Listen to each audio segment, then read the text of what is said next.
Hello everyone, আসসালামু আলাইকুম। সবাই কেমন আছেন? বন্ধুরা, চলুন আজকে ঝটপট বাঁধাকপির পাকুড়া বানাবো।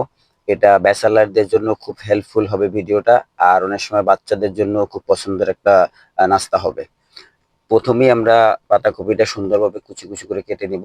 তারপর একটু লবণ দিব, লবণ দিয়ে এটা সুন্দরভাবে মাখিয়ে নিব, একবার মাখাই করে নিব যাতে এটা থেকে পানিটা বের হয়ে যায়। সুন্দরভাবে মাখাই নিব। তো মাখাই নেওয়ার পরে আমরা কিন্তু এখনই এই যে আহ ইয়ার থেকে পানিটাকে ছাড়াই নিব। পানিটা ছাড়াই নেওয়ার পরে একটা বাটিতে সুন্দর করে রেখে নিব, একটার পর একটা করে পানি ভালো করে ছাড়াই নিব সবগুলা। পানি ছাড়াই নেওয়ার পরে দেখেন কতটা ঝুরঝুরে হয়ে গেছে একেবারে। এই দেখছেন কতটা ঝুরঝুরে লাগতেছে, একেবারে কোনো পানি নাই, পানি হয়ে গেছে। এখন আমরা একে একে দিয়ে দেব আহ পেঁয়াজ কুচি। পেঁয়াজ কুচিটা যে যতটুকু ভালো লাগে ওইভাবে দিতে পারেন, কম বেশি হতে পারে, সমস্যা নাই। তো এরপরে দিয়ে দেবো আমরা কাঁচামরিচ। কাঁচামরিচটাও আসলে স্বাদ মতো যে যতটুকু খেতে পারেন ঝাল তার উপরে। এখন আমরা দিয়ে দেবো সামান্য একটু হলুদের গুঁড়া। তারপরে দিয়ে দিব হচ্ছে আমরা একটু গোলমরিচের গুঁড়া, এটা অপশনাল, চাইলে দিতে পারেন নাও দিতে পারেন।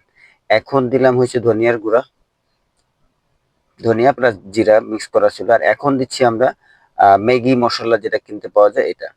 এখন দিলাম সামান্য পরিমাণ একটু লবণ, এটা আপনারা স্বাদ মতো দিয়ে দিবেন। এখন আমরা দিব হচ্ছে একটা ডিম।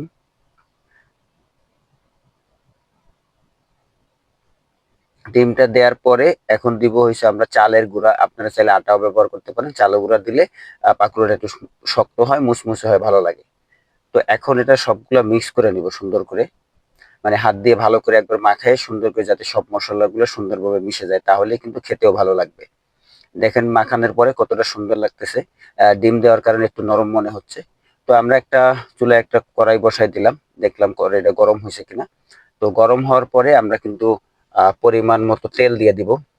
এটা কিন্তু মোটামুটি একটু ডুবা তেলে ভাজলেই ভালো হবে। তো সেক্ষেত্রে আপনার একটু তেল দেওয়ারই চেষ্টা করবেন।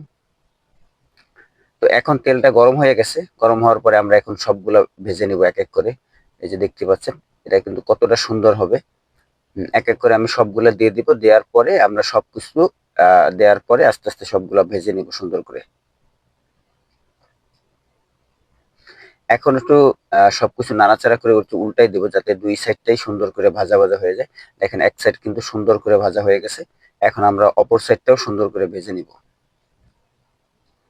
এই যে দেখুন একেবারে সব সাইড গুলো যখন একবার সুন্দর করে ভাজা হয়ে যাবে, বাদামি কালার চলে আসবে, তখন কিন্তু আমরা এটাকে উঠাই নিব সবগুলা।